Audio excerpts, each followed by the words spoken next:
Anda harus observasi di lapangan. Bawa kamera, jebret foto, mana yang menarik. Tanyain orang-orang, Bapak suka apa? Misalkan Anda pada ide awalnya, saya mau jualan pokoknya yang kira-kira fashion, tapi tidak tahu kayak apa. Datang ke daerah fashion, tanya kepada orang, Bu, rame nggak di sini? Siapa yang beli?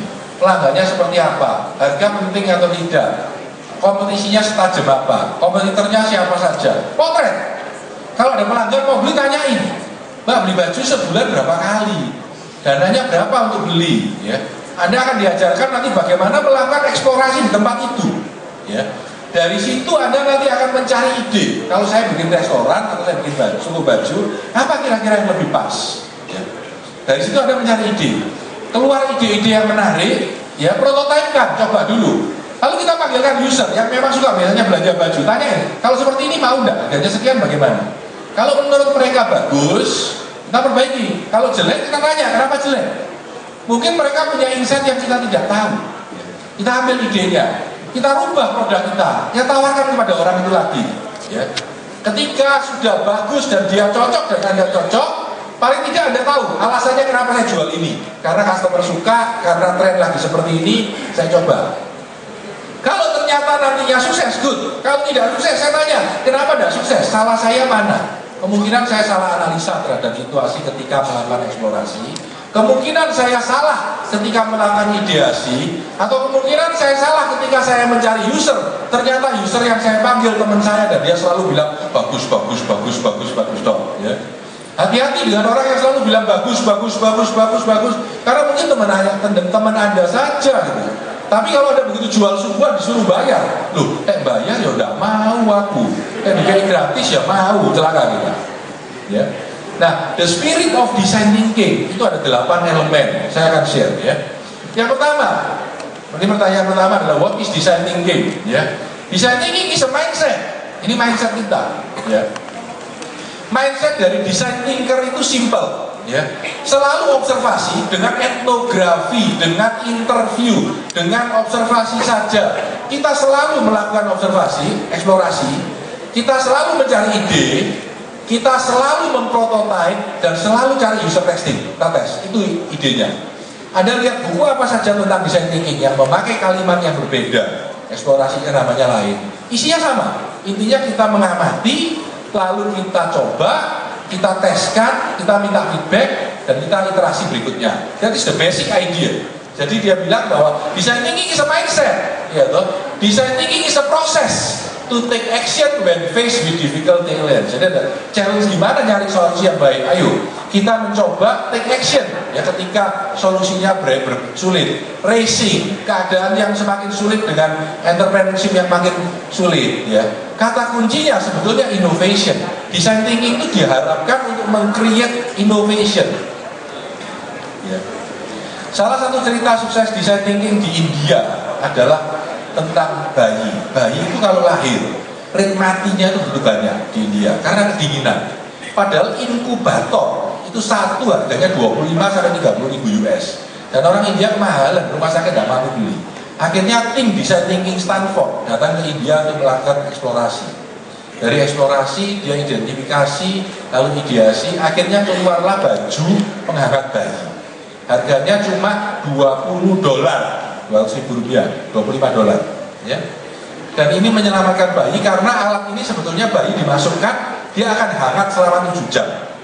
Kalau sudah lagi alatnya dipanasi lagi bisa hangat 7 jam lagi. Sebetulnya bayi itu cuma butuh kehangatan, tidak butuh mesin yang lain. Dan ini merupakan salah satu proyek sukses yang dihasilkan dari design thinking ya. Jadi ini innovation. Design thinking is needed to create a breakthrough in business. Breakthrough ya. Nah, kuncinya adalah just do it. Dia bilang lakukan, do it fast. Kalau Anda harus gagal, fail early, fail cheap, fail fast. Jangan tunggu sampai lama-lama. Ya. Saya akan tunjukkan 8 elemen mindset dari design ini. Yang pertama adalah fokus pada user. Selalu yang terpenting bukan Anda, tapi pelanggan Anda. Ya. Saya sering kasih seminar, saya bilang, kalau Anda hobi makan lemper dan Anda pergi memancing, Anda pakai lemper atau pakai cacing? Pakai cacing. Kenapa pakai cacing? Karena ikan maunya cacing, tidak mau lemper. That's it. Kita paham, tapi sering kita salah. Kita bilang ini loh yang terbaik, sudah loh Binomo ini. Usernya nggak suka kok, mau apa? Ya. Yang bayar siapa? User kita. Jadi Anda harus punya mindset dan mengerti bahasa cacing. Ya. Kita harus mulai memikirkan dari kacamata pelanggan. What is important to the user? Bukan what is important to me. Ya. Apa yang akan dibayar oleh pelanggan untuk dapat barang itu? Bukan apa yang saya tawarkan dan pelanggan bisa mau. Ya, perhatikan bedanya. Jadi fokus on user dan fokus on human value. Because on human value ya. Jadi kita harus berempati, masuk ke dalam, saya selalu berkata, nanti Anda akan dengar selama beberapa waktu ini, empati, Pak Nadi itu maksudnya empati terus apa? Ya. Empati itu artinya adalah kita turut merasakan apa yang dirasakan orang lain. Bedanya empati dengan simpati itu apa? Kalau Anda naik kapal, ya, lalu Anda lihat teman Anda muntah, Anda tawarin, mau nggak obat ini loh, antimu makan lo ya. Nah itu simpati Pak, ya kasihan. Tapi kalau Anda duduk di sebelahnya, ngeliatin dia, terus ikut muntah juga, ya. Nah itu empati sebenarnya. Ya. Jadi Anda turut merasakan apa yang dirasakan orang lain. Ya. Jadi kalau Anda melihat customer itu begitu happy beli barang Anda perhatikan, ini penting, ini empati. Jadi saya bisa jual produk ini, itu perhatikan. Ya. Kita belajar berempati pada pelanggan kita. Yang kedua, bicara lewat visualisasi, show don't tell. Ya. Menurut konsep design thinking, karena itu kalau Anda lihat para desainer, arsitek, ya, terus interior design, selalu bikin model dulu, suka nggak seperti ini, ya. Padahal dia bisa aja gambar, gini kok gimana, tapi enggak, tetap dibikinkan modelnya. Karena dengan sebuah model, prototype, kita akan merasa lebih yakin, lebih, seperti ini, lebih memahami. Ya. Maka itu dalam design thinking, selalu bilang, prototype, cobaan, test, suka apa tidak. Ya. Tadi juga Anda diminta melakukan prototype, karena prototype, nah itu ada yang bawa prototype malah ya, tasnya ya, jadi bawa prototype, ini prototype, ya, itu prototype. Jadi kalau kita lihat bahwa prototipe itu akan lebih menyenangkan karena diingat orang daripada kalau Anda sekedar diberitahu. Next, proses. Pada akhirnya design thinking menggunakan proses, ya. Jadi ada prosesnya. 1, ini 2, 3. Tadi Anda melakukan 8 line, 9 proses, ya. 1, 2, 3, 4, 5, 6, 7, 8, 9. Kita pun akan melakukan 9 proses. Ya, karena menurut para desainer untuk melakukan design thinking, proses itu penting supaya kita tahu di mana letak kesalahan kita kalau salah, dan kalau benar di mana letak kebenaran kita, supaya kita bisa lakukan lagi pada next time dengan cara yang benar. Yang berikutnya, sederhanakan kompleksitas, ini penting. Ya. Ketika Anda melakukan prototype, ketika Anda melakukan penawaran, selalu kompleks. Ya. Tapi Anda harus menyederhanakan dengan gampang. Ya. Karena itu tadi saya bilang, kalau bikin prototype, Anda mau berpura-pura jadi bayi, tulis saja di sini bayi, that's it. Ya, ini prototype. Sederhanakan hal-hal yang kompleks. Dan yang berikutnya adalah bertindak sebelum berpikir. Ya.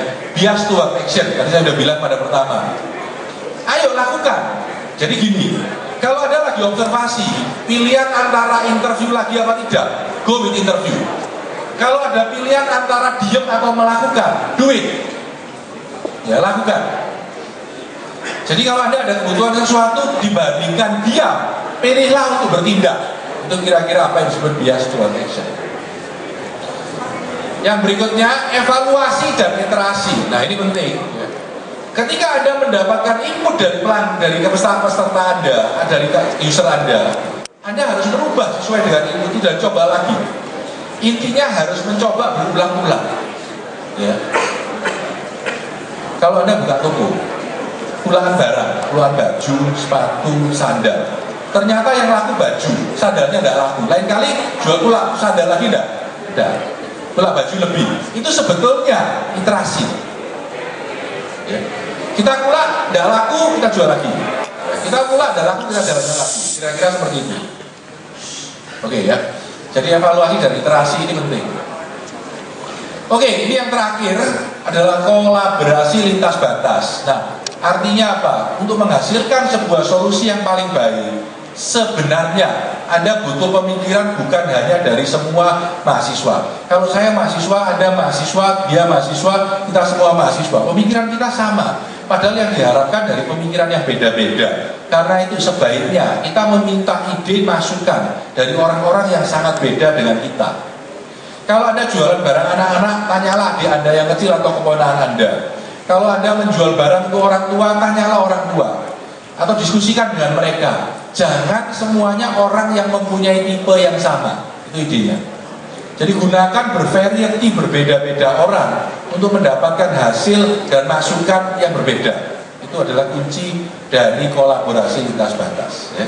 Nah inilah 8 elemen dari design thinking. Ya. Saya akan jelaskan 2 poin lagi, yaitu minggu depan. Ya. Minggu depan Anda akan masuk dengan apa yang disebut dengan bisnis model canvas. Ya. Oke, untuk mahasiswa siapa yang sudah baca bisnis model canvas atau tahu?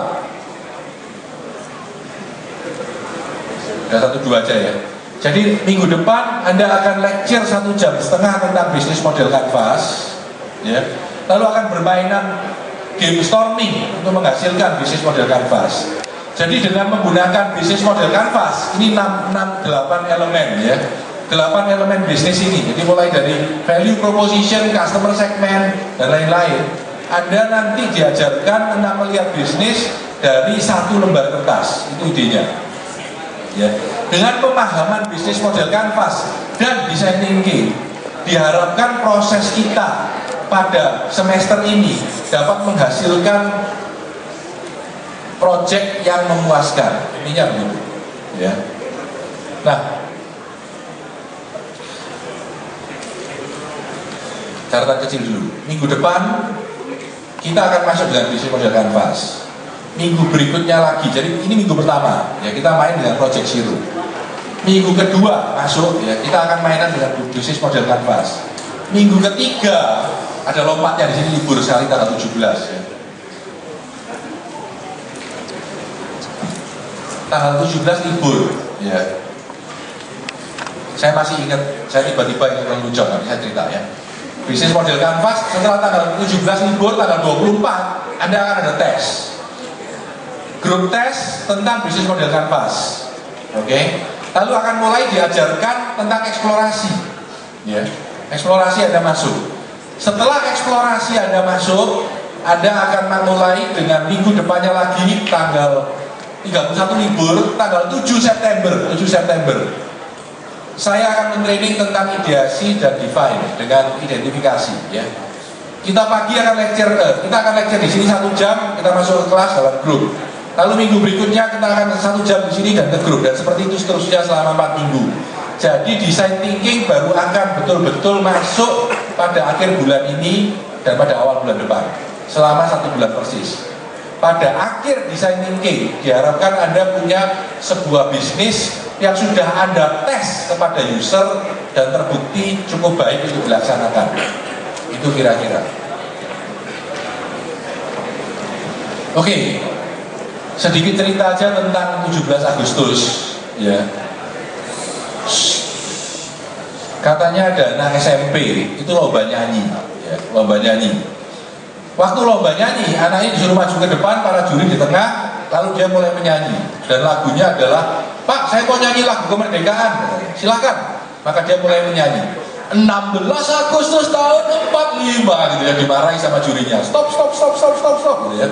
Akhirnya dia bilang, waduh, ya, berhenti dia. Dan marah anak ini, kenapa di stop, Pak? Katanya, gimana sih kamu 16 Agustus? Sebentar, Pak, saya nyanyikan sampai selesai, baru Bapak memberi komentar. Jurinya bilang, ya betul juga ya. Akhirnya jurinya diem. Oke, nyanyi ya. Maka anak ini nyanyi lagi ke depan. Dan dia bilang, 16 Agustus tahun 45, besok adalah hari kemerdekaan kita, gitu ya. Besok adalah hari kemerdekaan kita. Dan ternyata betul juga ya. Jurinya nggak bisa nyalain. Jurinya diem aja ya. Waktu disuruh ngasih evaluasi, jurinya nggak terima. Dia bilang 18 Agustus tahun 45 kemarin adalah hari kemerdekaan kita, gitu ya. Nah, sebetulnya jokes ini menggambarkan apa sih? Dengan sedikit kita melakukan perubahan dalam bisnis, dalam kehidupan kita kita akan menghasilkan sebuah inovasi. Ya. Nggak harus dengan 17 Agustus nyanyi bosen. Tapi kita nanti dalam berbisnis juga seperti itu. Saya mengharapkan ada 120 atau 130 grup yang running. Paling tidak ada 5-6 bisnis yang menarik untuk dijalankan. Ya.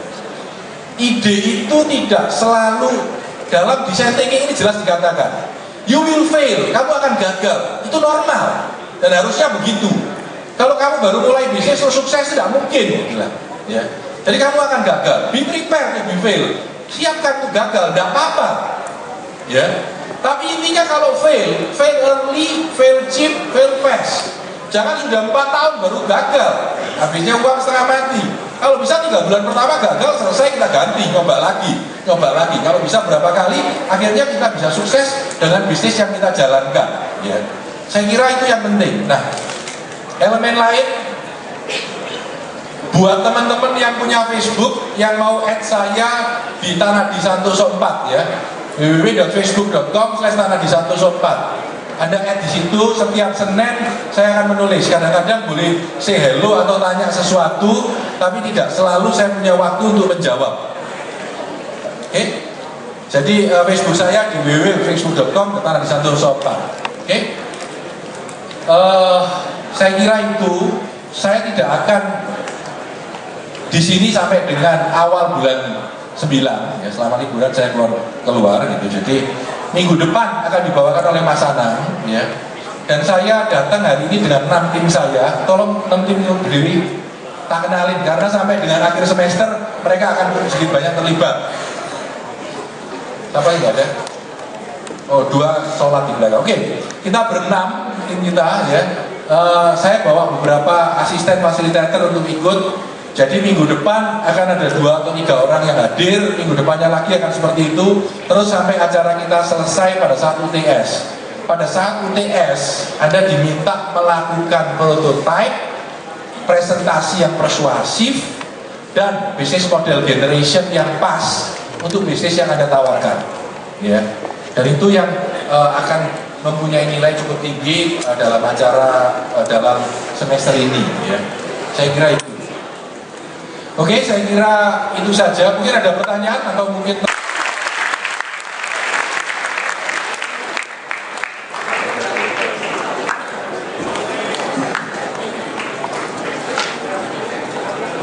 ya baik, acara sudah selesai ini jam 1.20 ya.